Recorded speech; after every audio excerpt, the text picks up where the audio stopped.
Well, we're here at Browning High School, and we're part of the culinary arts department. Today we're doing our wing competition, our Bison Wing Competition, hoping to impress the judges that are over there behind me. Today, the students got together, they were in teams, they put their recipes to the test. We judged the presentation of the students' work.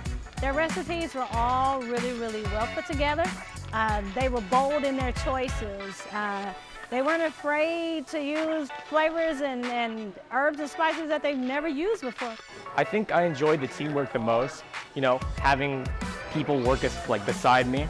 And we all had different jobs, different roles to fulfill, and we all did it very well. My team had to work together, and we really had to collaborate and know who's doing what and how we're gonna be able to do this in time.